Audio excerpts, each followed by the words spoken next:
کہ ورثاء کی تفصیل ہم آپ کو دیں گے کہ ورثاء کون کون ہوتے ہیں، کتنی اقسام کے ہوتے ہیں، کن کے لیے حصے شریعت کے اندر مقرر ہیں، کن کے لیے حصے مقرر نہیں ہیں، اصحاب الفروض کون ہوتے ہیں، اسبا کون ہوتے ہیں، ذوالارحام کون سے ہوتے ہیں، اور جو ہے جو ان کے اندر بھی جو سب سے اقرب ہے نا وہ وارث ہوگا۔ وہ حقیقی طور پہ مرنے والا مر جائے یا حکمی طور پہ، حقیقی کا مطلب کہ واقعتاً اسے موت آ گئی، اس کی روح نکل گئی، وہ اس دنیا چلا گیا، قانونی اصولی طبی طور پہ اس کی موت کنفرم ہو گئی۔ حکمی کا مطلب ہوتا ہے کہ کوئی بندہ گم ہو گیا۔ اسباب ارث، وراثت کے اسباب، لے پالم، اڈاپ شدہ، جو کسی سے بچہ لے کے کو پال لیتا ہے، کسی کے یہاں اولاد نہیں ہے، کسی کا بیٹی ہے بیٹا نہیں ہے، تو وہ کسی سے بچہ بچپن میں لے لیتے ہیں، اس کو پال لیتے ہیں، تو اس کو بھی جاہلیت کے اندر حقیقی بیٹے کا درجہ دیا جاتا تھا۔ کوئی فرد جو ہے وہ وارث بنتا ہے نکاح کے رشتے کی وجہ سے، جیسے خامد وارث بنتا ہے بیوی کا، بیوی وارث بنے گی خامد کی، تو نکاح جو ہے یہ بھی ایک سبب ہے کسی میت کے وارث ہونے کا۔ اگر کوئی فرد آدمی ہے وہ اپنی بیوی کو بیماری کے ایام میں، جس بیماری میں اس کی موت آ جاتی ہے، یا ویسے اپنی زندگی کے اندر وہ طلاق دے دیتا ہے، اور عورت ابھی عدت میں ہے، طلاق رجعی ہے، اس طلاق کے دوران اگر خامد فوت ہو جائے یا بیوی فوت ہو جائے، یاد رکھیے گا یہ خامد اگر فوت ہو گیا تو یہ بیوی جسے رجعی طلاق ہوئی ہے یہ اپنے خامد کی وارث بنے گی۔ یہ آزاد آدمی جو ہوا تھا، اس کو جس نے آزاد کیا تھا، اس کی جائیداد کا وارث جو ہے، یہ آزاد کرنے والا مولا جو ہے وہ اس کا وارث قرار پائے گا۔ رکاوٹ پیدا کرنے والا، یعنی وہ سبب جو وارث بننے میں رکاوٹ پیدا کر دے۔ دورہ تفسیر القرآن الکریم فضیلت الشیخ یحییٰ العارفی حفظہ اللہ تعالی۔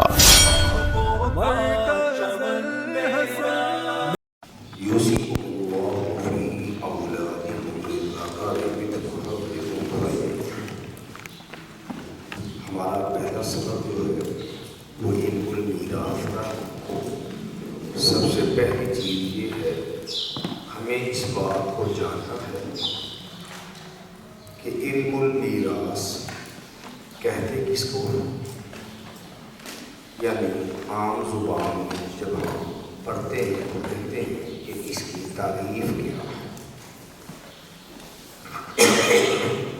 دوسری چیز یہ ہے کہ اس فن کو پڑھنے کا مقصد کیا ہے، اس لیے ہم نے یہ فن سیکھا۔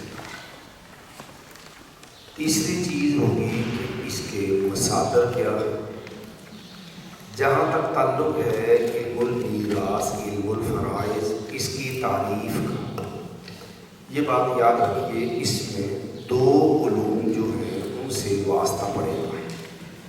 ایک تو حساب، گنتی، جس کے اندر آپ کا جمع، تفریق، تقسیم، ضرب، یہ فن جو ہے آپ کو حساب آنا چاہیے۔ حساب کے علاوہ پھر جو ہے شریعت کا علم، جسے ہم علم الفقہ کہتے ہیں، قرآن و سنت کا علم، کیونکہ ہمیں معلوم ہونا چاہیے ترکہ کیا ہوتا ہے، ورثاء کون ہے، اور کون کون وارث جو ہے وہ ورثے کا حقدار ہے، کون حقدار نہیں ہے۔ اس لیے علم المیراث کی تعریف یہ کی جاتی ہے کہ فقہ و حساب کے ان اصولوں کو جاننا جس کے ذریعے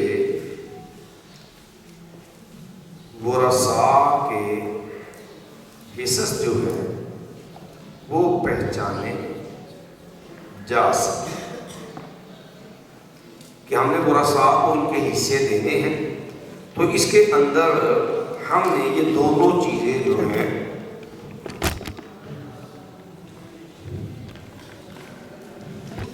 ہم نے فقہ کو بھی جاننا ہے کہ شریعت کیا کہتی ہے اور حساب کا کیا بنتا ہے، ان اصولوں کو جاننا ہے تاکہ ورثاء کون ہیں اور ان کے حصص کیا ہیں، ہم اس کام کو حل کر سکیں۔ دوسری چیز ہے کہ اس کا موضوع کیا ہے، یہ تو غرض ہے نا، اس کو بعد میں کریں گے۔ دوسری چیز ہے کہ علم المیراث کا موضوع کیا ہے۔ آپ نے یہ باتیں مدارس کے اندر پہلی کلاس سے پڑھتے آ رہے ہیں، جب بھی آپ کوئی فن کی کتاب پڑھتے ہیں نا تو حدیث کی پڑھیں، آپ اصول فقہ پڑھیں، آپ جو ہے کوئی اور فن کی کتاب نحو لے لیں، صرف لے لیں، تو اس میں آپ یہ چیز پڑھتے ہیں کہ اس کا موضوع ہوتا ہے کہ اس فن کے اندر جو چیز زیر بحث آئے گی، جس چیز پہ گفتگو کی جائے گی، وہ موضوع ہوتا ہے۔ جیسے عام بھی آپ اشتہارات لکھا ہوتا ہے، یہ جو ہے جلسے کا موضوع کیا ہے جی فلاں، عنوان کیا ہے جی فلاں، مقرر ہے تو اس کا موضوع طے ہوتا ہے کہ وہ سارا مسئلہ جس پہ اس نے گفتگو کرنی ہوتی ہے نا، وہ اس کا موضوع ہوتا ہے۔ اسی طرح یہ علم المیراث، اس کا موضوع دو چیزیں ہیں، ٹھیک ہے جی۔ نمبر ایک، میت کے ورثاء، میت کے ورثاء اور ان کے حصص یا حصے کا۔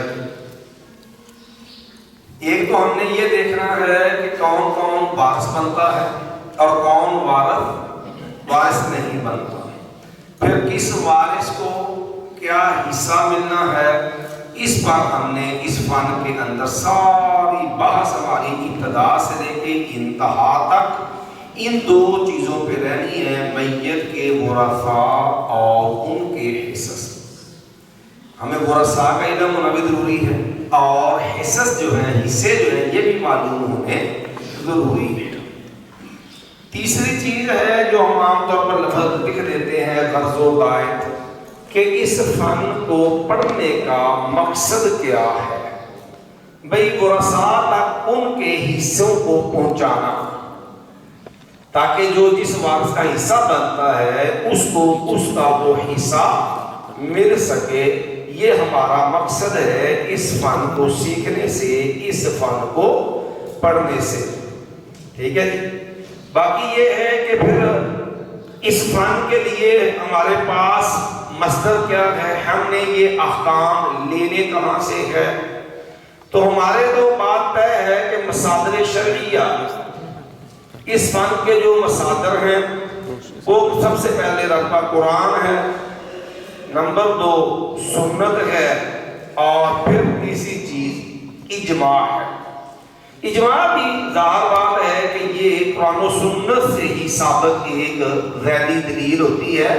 اصل اصول دو چیزیں ہوتی ہیں، قرآن اور سنت، یہ ایک ذیلی چیز ہوتی ہے اجماع اور قیاس جو ہوتا ہے۔ پھر اس کے بعد دوسری چیز آ جائے گی کہ ترکہ کسے کہتے ہیں، کیونکہ ظاہر وراثت ہے نا، ورثاء کی بات تو ہمیں پتہ ہے، مرنے والا ایک جو ہے، اس کے ارکان سمجھ لیں کہ ارکان کون کون سے ہوتے ہیں اس فن کے اندر۔ نمبر 1، سب سے پہلے تو میت ہوگی، یعنی ظاہر ہے وراثت تقسیم کرنی ہے، کوئی مرنے والا ہوگا تو تب ہی اس کا مال جو ہے وہ کیا ہوگا، اس کی موت ثابت ہونا ضروری ہے۔ موت میت کے بعد دوسری جو چیز ہوتی ہے ترکہ، کہ وہ مال کرنے والا جو مال چھوڑ گیا ہے اس کو ترکہ کہتے ہیں۔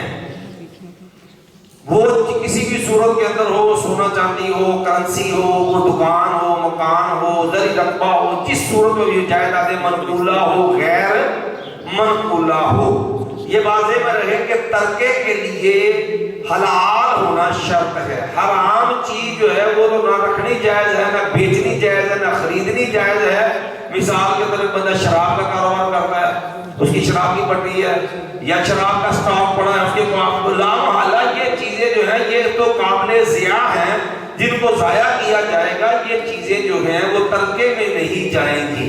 ترکے میں جائے گا حلال مال، جس کے اندر وہ سارا کچھ جو ہے مکان ہو گیا، دکان ہو جائے گی، ٹھیک ہے جی. اسی طرح جو ہے اس کی نقدی ہو جائے گی، رقم وغیرہ. اسی طرح زیورات لگا لے، سونا چاندی. اسی طرح اگر لڑکی ہے تو اس کا جہیز فوت ہو گئی اور ماں باپ کی طرف جو جہیز ملا ہے جب وہ مر جائے گی، جو جہیز کا سامان ہے وہ سارے کا سارا اب اس بچی کا ترکہ ہے، اور وہ ترکہ اس کے ورثاء میں تقسیم ہوگا. اسی طرح جو تو تحائف وغیرہ ملے ہوں، ٹھیک ہے جی، لڑکی کو ملے ہیں شادی پہ یا لڑکے کو ملے ہیں، وہ تحائف جس کو بھی ملے ہیں وہ ظاہر بات ہے اس کی ملکیت ہے. اب جس کی وہ ملکیت ہے، مرنے کے بعد وہ چیزیں جو ہیں وراثت کے اندر تقسیم ہو جائیں گی. اسی طرح ترکے کے اندر یہ چیز بھی آ جاتی ہے کہ ایک چیز اگرچہ مرنے کے بعد ملتی ہے لیکن اس کے اسباب میت کی زندگی میں موجود ہوتے ہیں، اس کا لیکن وہ چیز عملی طور پہ بعد میں جو ہے وہ ملتی ہے تو وہ بھی ترکہ شمار ہوتی ہے. مثال کے طور پہ کسی چیز کی قرعہ اندازی ہوتی ہے، اس کا معاملہ سال پہلے دی ہے، وہ چیز پہلے سے اس کا معاملہ طے ہے، لیکن وہ چیز قرعہ اندازی کے ذریعے طے ہونی ہے کہ کس کو کیا چیز ملے گی. تو اب جو چیز قرعہ اندازی کے ذریعے آ جائے وہ بھی ترکے کے اندر تقسیم ہوگی. مرنے والا مر جاتا ہے تو میت کی جو ہے وہ کمپنی وغیرہ جو پیسے دیتی ہے، وہ دو طرح کے پیسے ہوتے ہیں. ایک ہوتا ہے جو اس کی بیوگان کے لیے، اس کے بچوں کے لیے دیا جاتا ہے. ایک ہوتی ہے پینشن. پینشن جو ہوتی ہے وہ اس کی جب کمائی تجارت کا حصہ ہے. جو مال محض بیوہ کے لیے جو ہے کمپنی دیتی ہے وہ متعین کر کے دیتی ہے، اس کو مال وراثت نہیں، وہ تحفہ ہے جو میت کی طرف سے اس کے جو ہے بیوی کو یا اس کے خاص بچوں کے لیے انہوں نے مختص کیا ہوتا ہے. اگر کمپنی نے وہ چیز مختص کی ہے اور مرنے والے کے بیوی کے لیے، بچوں کے لیے، تو اس کے اندر عام ورثاء جو ہے وہ شریک نہیں ہوگا. اگر پینشن کی رقم ہے جو اس کو ریٹائرمنٹ پہ ملتی ہے، وہ مر گیا وہ ملے گی تو وہ اس کی پراپرٹی ہے، جائیداد ہے، لا محالہ وہ ساری کی ساری ورثاء کو ان کے حصوں کے مطابق تقسیم کی جائے گی. یہ چیز جو ہے میت ہوگی. اور اس کے بعد آ گئے ورثاء کہ یہ مرنے والا، اس کے ورثاء کون کون ہیں. جو ورثاء ہوں گے، یاد رکھیے اس میں آپ نے یہ بات ذہن میں رکھنی ہے کہ ورثاء کی تفصیل ہم آپ کو دیں گے کہ ورثاء کون کون ہوتے ہیں، کتنی اقسام کے ہوتے ہیں، کن کے لیے حصے شریعت کے اندر مقرر ہیں، کن کے لیے حصے مقرر نہیں ہیں. اصحاب الفروض کون ہوتے ہیں، اسبا کون ہوتے ہیں، ذوالارحام کون سے ہوتے ہیں، اور جو ہے جو ان کے اندر بھی جو سب سے اقرب ہے نا وہ وارث ہوگا. زیادہ قریبی جو ہوتا ہے وہ وارث بنتا ہے. جو دور کا وارث ہوتا ہے قریبی کی موجودگی میں یا زیادہ قریب والے کی موجودگی میں دور والا وارث نہیں بن سکتا. جو مثال سے دیکھ لیں، بیٹا ہے، آگے پوتے بھی ہیں، تو اب ظاہر ہے جب مرنے والے کا بیٹا زندہ موجود ہو، پوتے اس کے موجود ہوں، تو بیٹا جو ہے وہ سب سے زیادہ میت کے باپ کے قریب ہے پوتوں کی بجائے. تو بیٹے کے ہوتے ہوئے پوتے وارث نہیں بن سکتے. میت کا باپ بھی موجود ہے، میت کا دادا بھی موجود ہے. اب دونوں میں سے میت کے زیادہ قریب کون ہے؟ باپ قریب ہے. تو جب میت کا باپ قریب ہے تو اب جو ہے وہ جد کے لیے حصہ مخصوص تو مل جائے گا، لیکن جو باپ کی جگہ پہ حصہ ملنا تھا وہ دادے کو وہاں پر نہیں مل سکتا. تو اس لیے جو ہے جو ورثاء اقرب ہوں گے، زیادہ قریبی ہوں گے، انہوں نے وارث بننا ہے. اب اس کے بعد یہ تین بنیادی چیزیں ہیں. اور موت، میت کی بات ہم نے کی نا، تو ظاہر ہے جو بندہ موت سے گزر گیا وہ میت ہے. اب یہ میت یا یہ موت حقیقی ہوگی یا حکمی. یہ موت دو طرح سے شمار کی جاتی ہے. وہ حقیقی طور پہ مرنے والا مر جائے یا حکمی طور پہ. حقیقی کا مطلب کہ واقعتاً اسے موت آ گئی، اس کی روح نکل گئی، وہ اس دنیا چلا گیا، قانونی اصولی طبی طور پہ اس کی موت کنفرم ہو گئی. حکمی کا مطلب ہوتا ہے کہ کوئی بندہ گم ہو گیا اور اس کے بارے میں پوری کوشش کی گئی، ہر ذرائع اسباب تلاش کے جو ہے وہ بنائے گئے، لیکن کہیں پر بھی اس کی جو ہے وہ زندگی کے کوئی اثرات نہیں ملے، اس کے بارے میں معلومات نہیں ہوئی. عام طور پر یہ مسئلہ پیش آتا ہے کہ ایک عورت ہے، اس کا خامد گم ہو گیا. یہ مسائل قرآن سنت میں بھی ذکر کرتے ہیں کہ حدیث کتابوں میں بھی آ جاتے ہیں، فقہی کتابوں میں بھی یہ بحث آتی ہیں، علم المیراث میں بھی آتی ہیں. مفقود الزوج، ایسی عورت جس کا خامد گم ہو گیا ہے. اب اس کے لیے اسباب سارے تلاش کیے جائیں گے، اس میں زیر بحث ساری چیزیں آئیں گی، لیکن اگر ہمارا قسم کے اسباب اختیار کرنے کے باوجود اس کا کوئی پتہ نہیں چلتا تو ایسا جو آدمی ہے اس کو قاضی وقت جو ہے وہ اپنے سارے ذرائع کے بعد اس کو وہ جو ہے میت جو ہے وہ ڈکلیئر کر دے گا کہ یہ مر چکا ہے، لہذا اس کی بیوہ کی عدت گزارے اور اس کے ورثاء جو ہیں ان کو اس کا مال دے دیا جائے گا. ورثاء کے اندر جو ہے یاد رکھیے، جو بچہ جو ہے عورت کے پیٹ کے اندر ہے، خامد اس کا مر گیا، تو وہ بچہ جو حمل ہے وہ بھی حکمی طور پہ زندہ شمار ہوتا ہے اور وہ بھی وارث بنے گا. چلیے اس کے بعد جو ہے ایک چیز اور سمجھنے والی ہے کہ اس کے اندر جو چیز ہم نے دیکھنی ہے کہ ورثاء کی اقسام ہم نے دیکھنی ہے، اور دوسری بنیادی چیز ہم نے دیکھنی ہے کہ وراثت جو ہے اس کے اسباب کون کون سے ہیں. اسباب ارث، وراثت کے اسباب کہ شریعت کے اندر کون کون سی وجوہات اسباب ہیں جس کی وجہ سے کوئی فرد کسی کا وارث جو ہے وہ قرار پاتا ہے.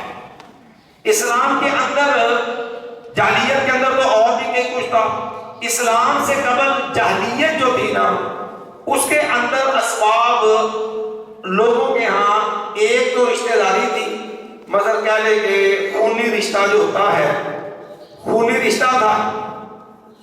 پھر دوسرے نمبر اس کے اندر بھی جو بڑا بیٹا ہوتا تھا، جو لڑائی جنگ کے اندر صلاحیت رکھتا تھا، وہ سارے کے سارے مال کا وارث بڑا بیٹا ہو جاتا تھا. باقی سارے کے سارے جو تھے وہ محروم ہو جاتے تھے.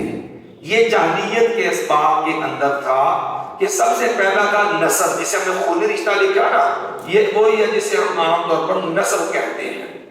ٹھیک ہے، خونی رشتہ یہ جاہلیت میں تو ایسے تھا. دوسرا تھا تبنیت، منہ بولا بیٹا جسے کہتے ہیں نا، لے پالم، اڈاپ شدہ، جو کسی سے بچہ لے کے کو پال لیتا ہے، کسی کے یہاں اولاد نہیں ہے، کسی کا بیٹی ہے بیٹا نہیں ہے، تو وہ کسی سے بچہ بچپن میں لے لیتے ہیں، اس کو پال لیتے ہیں. تو اس کو بھی جاہلیت کے اندر حقیقی بیٹے کا درجہ دیا جاتا تھا، اور جاہلیت کے اندر بھی وہ اس کو باقاعدہ وہ مرنے والے کا وارث ہوتا تھا جس نے اس کو لے کر کے پالا ہوتا تھا. تبنیت، متبنہ بیٹا، منہ بولا بیٹا، لے پالا. تیسرے نمبر پہ چلتا تھا ان کے ہاں حلف، معاہدہ کر لیا آپس کے اندر بھی، اگر میں مر گیا میری زندگی میں تو تو میرا وارث، اگر تو مر گیا تو میں تیرا وارث. آپس کے اندر ایک معاہدہ کر لیتے تھے. اس حلف کی بنیاد پر بھی وہ ایک دوسرے کے وارث قرار پاتے تھے. لیکن اسلام کے اندر یہ ساری چیزیں جو ہیں یہ ختم کر دی گئی. اسلام کے اندر جو وراثت کے اسباب ہیں ان میں سب سے پہلی چیز ہے نسل. سب سے پہلی چیز کیا ہے؟ نسل، خونی رشتہ، جس کے اندر آدمی کا بیٹا، بیٹی، بہن، بھائی، ٹھیک ہے جی، ماں، باپ، یہ جو ہمارا خون کا رشتہ ہے، ایک تو اس کی بنیاد پر کوئی فرد کسی دوسرے فرد کا وارث بنتا ہے. پہلی چیز ہوتی ہے نسل، خون کا رشتہ. دوسری چیز اسلام کے اندر ہے نکاح. کوئی فرد جو ہے وہ وارث بنتا ہے نکاح کے رشتے کی وجہ سے. جیسے خامد وارث بنتا ہے بیوی کا، بیوی وارث بنے گی خامد کی. تو نکاح جو ہے یہ بھی ایک سبب ہے کسی میت کے وارث ہونے کا. اب اس کے ساتھ نکاح شرعی جو ہے واقع ہو گیا اور وہ دوسرا فرد اس کی زندگی میں کو مر گیا، تو یہ جو نکاح کے رشتے سے آپس میں جڑے دو افراد ہیں یہ اس کے وارث قرار پائیں گے. یہاں ایک چھوٹی سی بات اور سمجھ لیجئے، چونکہ یہ مسائل کچھ ہیں جو طلاق سے متعلقہ ہے لیکن وہ وراثت کے اندر بھی اکاؤنٹ ہوں گے. یاد رکھیے نکاح، اگر کوئی فرد آدمی ہے وہ اپنی بیوی کو بیماری کے ایام میں، جس بیماری میں اس کی موت آ جاتی ہے، یا ویسے اپنی زندگی کے اندر وہ طلاق دے دیتا ہے اور عورت ابھی عدت میں ہے، طلاق رجعی ہے، ٹھیک ہے جی. رجعی طلاق کا مطلب ہوتا ہے کہ خامد اس عدت کے اندر دوبارہ بیوی کو اپنے گھر میں آباد کر سکتا ہے. نکاح ختم نہیں ہوتا جب تک عدت ختم نہ ہو. پہلی طلاق بھی رجعی ہوتی ہے، دوسری طلاق بھی رجعی ہوتی ہے. اس طلاق کے دوران اگر خامد فوت ہو جائے یا بیوی فوت ہو جائے، یاد رکھیے گا یہ خامد اگر فوت ہو گیا تو یہ بیوی جسے رجعی طلاق ہوئی ہے یہ اپنے خامد کی وارث بنے گی، اس کو وراثت میں سے حصہ ملے گا. اگر بیوی جو ہے مر جاتی ہے، اسے طلاق رجعی ہوئی ہے، تو یاد رکھیے گا خامد اس بیوی کا وارث بنے گا. ہمارے ہاں عام طور پر لوگ کہہ دیتے ہیں بھئی وہ طلاق ہو گئی تھی، ان کا تو تعلق ہی ٹوٹ گیا جی، ہوں کالا وارث تھی، ان کا نہیں وراثت دی جاتی، ان کا طلاق دے گیا سی. یاد رکھیے رجعی طلاق جو ہوتی ہے نا، رجعی طلاق کے اندر نکاح باطل نہیں ہوتا جب تک عدت ختم نہیں ہوتی. اسی لیے تو وہ صلح کر لے تو اسی طرح اپنے بیوی کو گھر میں آباد کر سکتا. وَبُعُولَتُهُنَّ أَحَقُّ بِرَدِّهِنَّ فِي ذَلِكَ إِنْ أَرَادُوا إِصْلَاحًا، کہ اگر توجہ ان عورتوں کے خامد جو ہے ان کو اپنے گھر میں واپس لانے کا زیادہ حق رکھتے ہیں اگر وہ اصلاح کا ارادہ رکھتے ہوں. تو اس چیز کو بھی نکاح کے ضمن کے اندر ملحوظ رکھنا چاہیے. تیسری چیز ہوتی ہے ولا.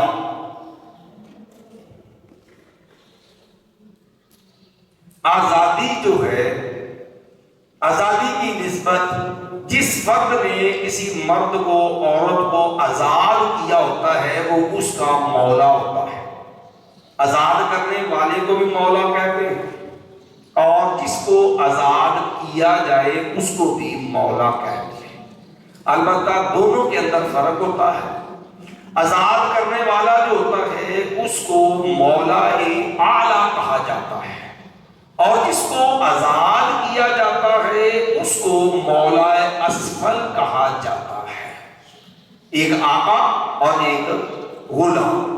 تو جس نے آزاد کیا ہے اگر جو ہے جو آزاد ہوا ہے اگر اس کا کوئی وارث نہیں ہے، ٹھیک ہے جی، تو پھر جو ہے یہ آزاد آدمی جو ہوا تھا اس کو جس نے آزاد کیا تھا اس کی جائیداد کا وارث جو ہے یہ آزاد کرنے والا مولا جو ہے وہ اس کا وارث قرار پائے گا۔ اسی لیے اسلام کے اندر یہ ولا آزادی کا یہ تعلق جو ہوتا ہے نسبت، یاد رکھیے اس کی حیثیت نسب کی ہوتی ہے۔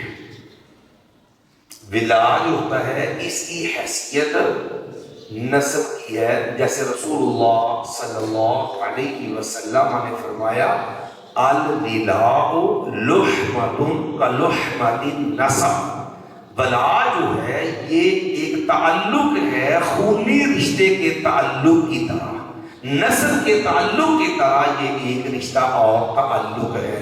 اس لیے جس طرح ایک بچہ کسی آدمی کے گھر میں پیدا ہوا ہے، وہ کسی کو بچہ ہبہ نہیں کر سکتا، کسی کو بچہ بیچ نہیں سکتا کہ چل تو خرید لے، تو اس کا باپ بن جانا، میں تجھے تحفے میں دے دوں، تم اس کا باپ کہلوا لینا۔ نواب وہی فرد ہوگا جس کے گھر میں، جس کے بستر پہ وہ بچہ پیدا ہوا۔ بیچنے سے نسب نہیں بدل سکتا، تحفے میں دینے سے نسب نہیں بدل سکتا۔ اسی طرح یہ ولا جو ہے نہ یہ تحفہ دینے سے بدل سکتی ہے، نہ یہ جو ہے وہ ہبہ بنا ہو سکتی ہے۔ اسی لیے نبی علیہ السلام نے فرمایا تھا جب سیدہ بریرہ رضی اللہ عنہ کی آزادی کے لیے ام المؤمنین امی عائشہ رضی اللہ عنہا نے سب جب پیسے دے کے آزاد کرنا چاہا تو شرط لگائی تھی کہ ان جو ہے الولاء لی، اور مالکوں نے جب آزاد کرنے والوں نے اعتراض کیا چاہا نہیں ولا ہم خود رکھیں گے، تو نبی علیہ السلام نے لوگوں کو سمجھایا، درس دیا، اور آپ نے فرمایا لوگوں جو ہے انما الولاء لمن اعتق، ولا اس کے لیے ہوگی جو آزاد کرے گا۔ تو اس لیے یہ تین چیزیں ہیں اسلام کے اندر جو وراثت کے اسباب ہیں، یعنی کوئی بھی فرد جو کسی کا وارث بنے گا یا وہ جو ہے خونی رشتے کی بنیاد پہ ہے، ماں ہے اس کی، باپ ہے، بھائی ہے، بہن ہے، بیٹا ہے، بیٹی ہے، پوتا ہے، پوتی ہے، یا تو یہ خون کا رشتہ ہوگا یا وارث بنے گا نکاح کے رشتے سے، ماں اور بیوی اور خامد ہے، یا پھر وارث بنے گا ولا کی بنیاد پہ سبب کی وجہ سے، اور یہ سبب جو ہے اس میں ولا ہے۔ اس کے بعد چار چیزیں ایسی ہیں کہ اسلام کے اندر باوجود اس کے کہ بندہ اس کا رشتہ خون کا موجود ہے، نکاح کا موجود ہے، یا ولا کا کوئی ایک رشتہ میت کے ساتھ ہے، لیکن اگر کوئی شرعی رکاوٹ آ جائے، کوئی مانع آ جائے، کوئی ایسی رکاوٹ پیدا ہو جائے جس کی وجہ سے وہ وارث بننے سے جو مانع ہوگی، تو یاد رکھیے یہ بندہ وراثت سے محروم ہو جائے گا۔ اس لیے وہ کہتے ہیں موانع ارث۔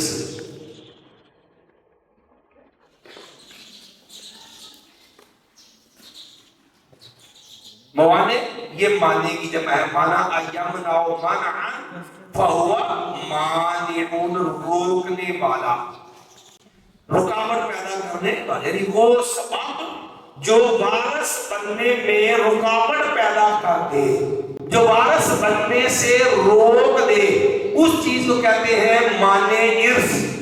یعنی وہ جرم، وہ گناہ، وہ غلطی، وہ سبب کچھ بھی نہ بولے، جو وارث بننے میں رکاوٹ پیدا کر دے گا اسے ہم کہتے ہیں مانع ارث۔ مثال کے طور پہ سب سے پہلے چیز ہے جو ہے کفر۔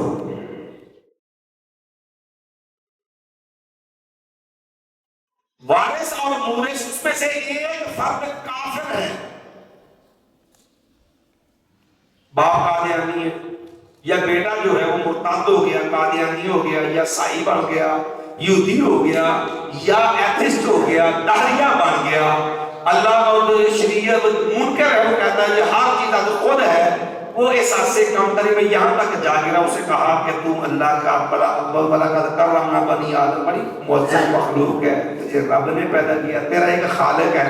کہنا نہیں میں باندر کی اولاد ہوں، مطلب وہ کہتا کہ وہ کیا ہے جی، وہ نظریہ ارتقا جی انسان جب پاکا ہوا تو پھر جناب ایک باندر تھا تو آہستہ آہستہ آہستہ بدلتے بدلتے بدلتے وہ انسان بن گیا، اسے اس بات کا تو فخر ہے کہ وہ باندر کی اولاد ہے یا خنزیر کی اولاد ہے، اسے اس بات پہ پریشان ہے، یہ اس ماننے کا تیار نہیں کہ مجھے میرے خالق نے، میرے رب نے پیدا کیا۔ ایتھیسٹ ہے، ملحد، داہریہ جسے کہا جاتا ہے، مرتد ہو گئے۔ تو اگر دونوں میں سے ایک مسلمان ہے ایک کافر ہے تو یاد رکھیے مسلمان کافر کا وارث نہیں ہوتا۔ لا يتوارث اہل ملتین، دو مختلف دینوں والے ایک دوسرے کے وارث نہیں ہوں گے۔ اس طرح نبی لا یارث المسلم الکافر،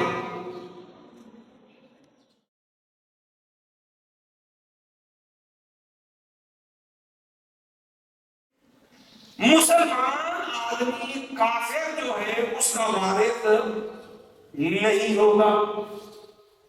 اسی طرح دوسری چیز ہے قتل۔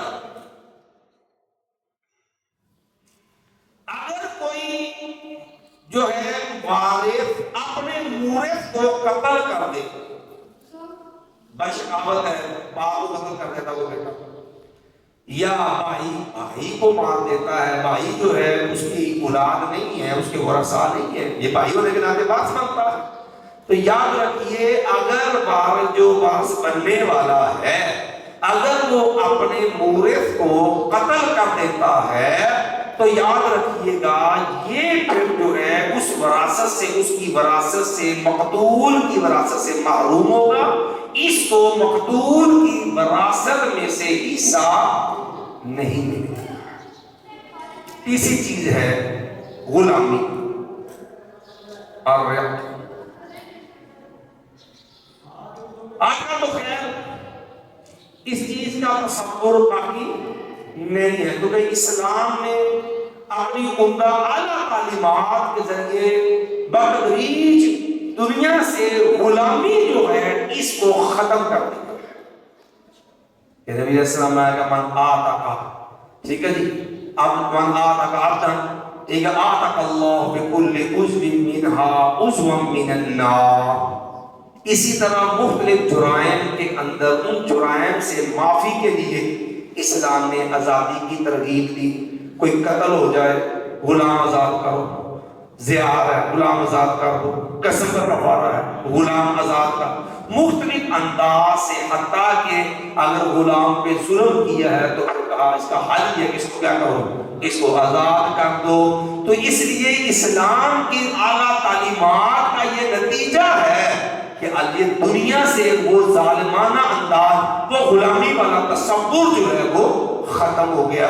تو یہ غلامی، اب غلام وارث کیوں نہیں ہوتا، یہ بھی سمجھنے والی بات چھوٹی سی، لاہور دور چلا گیا، آج واپس آج علامہ اقبال نے ڈانگ رکھی نا تھلے، تھوڑی تھلے، یہ سارے دن باغ تلے کا غلام جو ہوتا ہے نا، یہ مالک کی جائیداد ہوتی ہے، پراپرٹی ہوتی ہے۔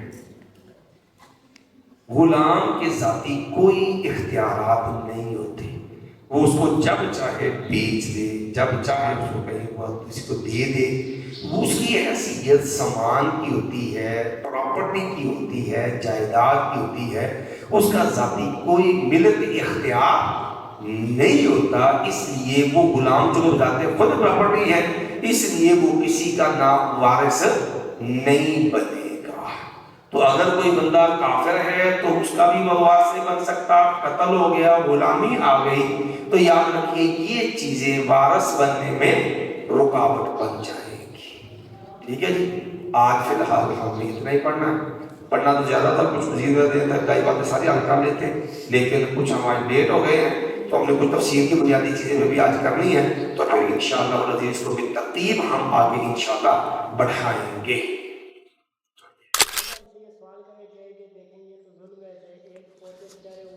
پہلے یہ بتائیں ملحد اس وراثت کا قائل ہے، ملحد اصول پیش کرے نا، اس کا پہلے مصدر کیا ہے، وہ اس نے جو ہے یہ وراثت کا اصول لیا کہاں سے ہے؟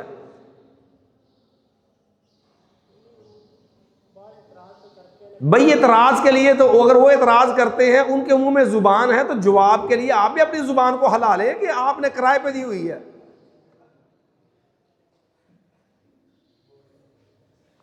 پہلے ملحد سے یہ تعین تو کروائے نا کہ آپ یہ ظلم کہہ رہے ہیں یہ کس بنیاد پہ ہے، آپ کے پاس کیا دلیل ہے کہ یہ بچہ اس بابے کا وارث ہے؟ قرآن تو مانتا نہیں ہے، وہ شریعت تو مانتا نہیں ہے۔ اگر بات عقل کی کرو تو جس نے پیدا کیا ہے، جس سے پیدا ہوئے ہیں، اس کے وارث تو ہے نا۔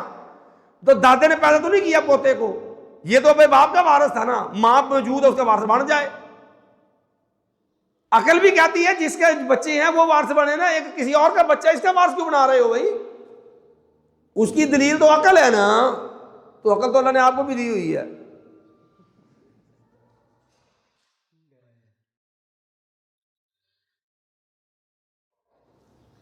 کو ہے اس کال تو کرو معاملہ، پھر کر لیتے ہیں، پڑھنا تو ہے ہی ہم نے انشاءاللہ۔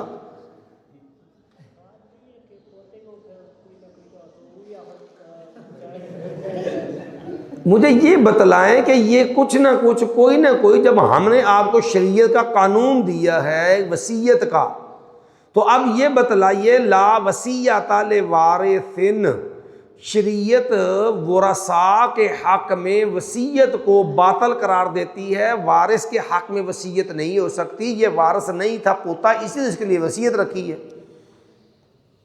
پہلے دین سیکھتے نہیں ہیں، پہلے دین پڑھتے نہیں ہیں، پہلے دین کو توجہ دیتے نہیں ہیں، پھر بعد میں جو یتیم کی یتیمیت لے کر کے تو پھر جو بڑے ترس کھانا شروع کر دیتے ہیں۔ نبی علیہ الصلوۃ والسلام کو کی وراثت لبی سی، جس رب نے پیدا کیا بچہ ماں کے پیٹ کے اندر ہوتا ہے، رب نے جو لکھا اسے مل جانا ہے، رزق رب نے دینا ہے، یتیمی اس کی محرومی کی دلیل نہیں ہے، یتیمی کسی بچے کی محرومی کی دلیل نہیں ہے، رزق رب نے لکھا، رب نے دے دینا ہے، اس کے لیے اسباب اللہ نے پیدا کرنے ہیں۔ کتنے لوگ ہیں جن کے باپ بیچارے مزدوری کرتے ہیں جو بچپن میں مر گئے، کیا وہ مجھے اولاد بھی مر گئی ان کی؟ پھر آپ شریعت توڑنے میں کو تلے ہوئے ہیں۔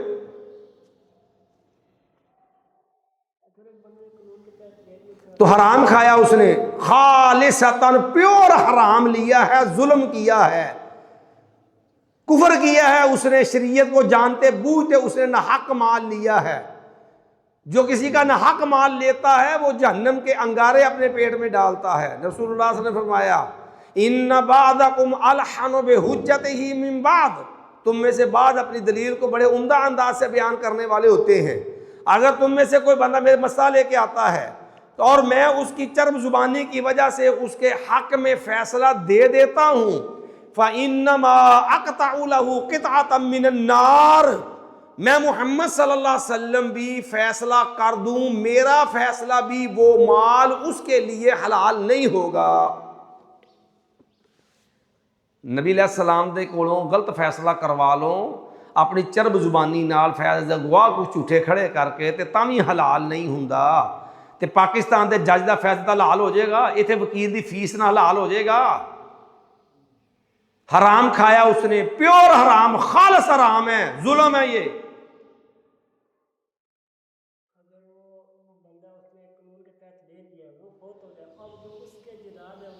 بھائی جو لیا ہے اس کی طرف سے واپس کرو، جن کا حق ہے، جو ظلم کیا ہے اور ان پہ نجائز کیس کر کے ان کا جو پیسہ ضائع کروایا وہ بھی ساتھ دو۔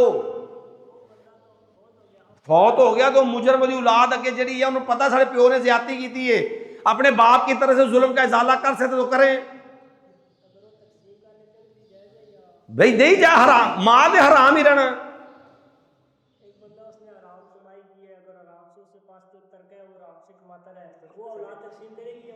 بھائی بات یہ ہے جس کے بارے پتہ ہے کہ کسی کا حق ہے اس کو واپس کریں، نہیں کرتے تو مجرم ہیں آپ۔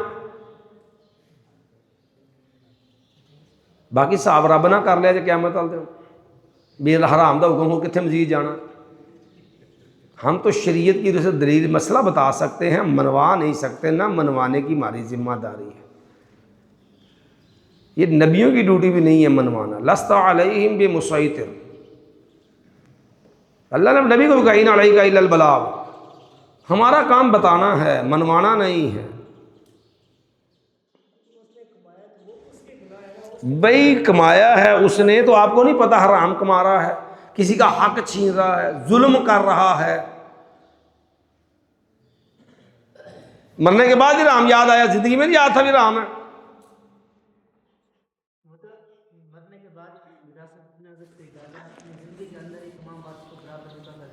بھائی بات یہ ہے کہ کل مال کا ہبہ کرنا بھی جائز نہیں. یہ بھی مسئلہ ہم جگہ ماں بھی نزاع ہے کہ بندہ اپنی زندگی میں کل مال ہبہ کر سکتا ہے کہ نہیں کر سکتا. نبی علیہ السلام نے کعب بن مالک کو بھی روک دیا کل مال ہبہ نہیں کرنا. ابوبکر صدیق رضی اللہ تعالیٰ نے بھی کل مال ہبہ نہیں کیا, اس کا مال بھی کچھ باقی تھا. رسول اللہ صلی اللہ علیہ وسلم ابی وقاص نے پوچھا تھا یا رسول اللہ, تو آپ نے اس کو بھی کہا تھا کہ نہیں, ان تذر ورثتک اغنیاء خیر لہم, آپ نے کل مال سے کرنے کی اجازت نہیں دی ہے.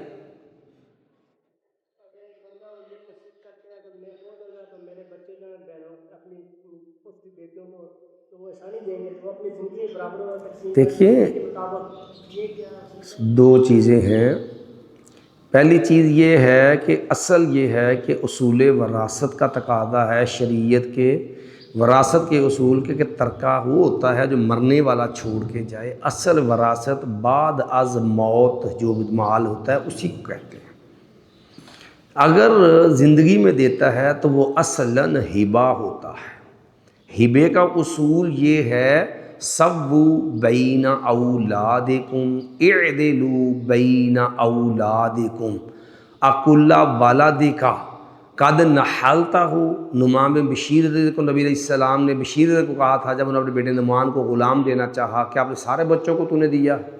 تو انہوں نے کہا جی نہیں. تو نبی نے کہا انی لا اشہد علی جور. لیکن ایک ہے اضطراری چیز, اسے پتہ ہے کہ میرا فلاں بیٹا ظالم ہے, غاصب ہے, یا میرے بچے ظالم غاصب ہے, میرے بچے یا میرے چھوٹے بچے جو ہیں وہ بیچارے مظلوم ہیں, ان کو ابھی بھی ان کے ساتھ زیادتی ہو رہی ہے, تو میں اگر مر گیا تو بالکل محروم ہو جائیں گے. کوئی اضطرار ہو تو یاد رکھیے اضطرار کا حکم اور ہوتا ہے, عموم کا حکم اور ہوتا ہے. تو اضطرار والے کے لیے رخصت نکل آئے گی کہ وہ زندگی کے اندر جو ہے وراثت کے اصولوں کے مطابق اپنی جائیداد ان کے نام کروا دے یا ان میں تقسیم کر جائے. لیکن یہ اضطراری صورت ہے, اضطرار کو عموم کا درجہ نہیں دیا جاتا. نہیں, بہنوں کو بھی وراثت کے اصول پہ ملے گا, لیکن وہ اس میں اضطرار وہی ہے جو باپ ایک ظالم بھائی ہے یا وہ غصب کا مسئلہ ہے جس بنا پہ اسے اندیشہ ہے کہ یہ سارے کلی محروم ہو جائیں گے, وہ اس اضطرار کی بنا پہ وہ شرعی صورت سے وراثت کے اصولوں پہ تقسیم ہو رہا ہے. چلیے اجازت ہے, پڑھ لیے پھر آگے. چلیے